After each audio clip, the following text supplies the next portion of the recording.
എന്നിട്ട് ഇപ്പോഴടക്കം ഞാൻ ചോദിച്ചു, ഇപ്പോഴും വേണമെച്ചെങ്കിൽ വേണ്ടാന്ന് നിൽക്കുക, എൻ്റെ മനസ്സ് എങ്ങനെയുണ്ട് എന്നുള്ളത്. അപ്പം അവൻ പറഞ്ഞു, എനിക്കിഷ്ടമായിട്ട് ഞാൻ വന്നുള്ളത്, ഇതിലൊരു മാറ്റം ഇതിലില്ല. പറയാനില്ല, കാരണം ഈ കുട്ടിയോട് 100 കോടി നന്ദി പറഞ്ഞാലും ഞങ്ങൾക്ക് ശരിക്കും നടന്നതിൽ സന്തോഷമുണ്ട്. എന്തായാലും അങ്ങനെ ചെയ്തതിൽ സന്തോഷമുണ്ട്. അവൻ്റെ കാല് പിടിച്ച് നന്ദി പറയണം. അത്രയും ഞങ്ങൾക്ക് വിഷമമാണ് അവനെ കണ്ടപ്പോൾ.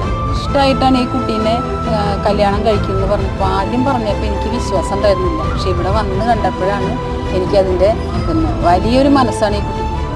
അന്വേഷണങ്ങളൊക്കെ വരുമ്പോഴേ കൂടെ കൊണ്ട് നടക്കുക എന്നുള്ളത് എല്ലാവർക്കും ഒരു പ്രാവർത്തികമല്ല. 1-2 പ്രപ്പോസൽ വന്ന് കണ്ടിട്ട് അവർ പറഞ്ഞു ഇങ്ങനെ പിന്നെ ജോലി കിട്ടി പോയിട്ടുണ്ടെങ്കിൽ അവൾ തന്നെ അവിടെ 1 മാസം നിർത്തി കഴിഞ്ഞ പിന്നെ അവർ എന്നെ വിളിച്ച് പറയും പിന്നെ വിളിക്കാട്ടോ. കൃഷ്ണൻ്റെ ആൾക്കാർ തന്നെയാണ്. കാലത്ത് തന്നെ ഞങ്ങൾ കൃഷ്ണൻ്റെയാണ് ഫോട്ടോകളെ ഇട്ടുകൊണ്ടിരിക്കുന്നത്, കൃഷ്ണൻ്റെ തന്നെയാണ്. പക്ഷെ അപ്പോൾ കൃഷ്ണൻ തന്നെ അവനെ അവതരിച്ച കൃഷ്ണനായിട്ടാണ് അവനെ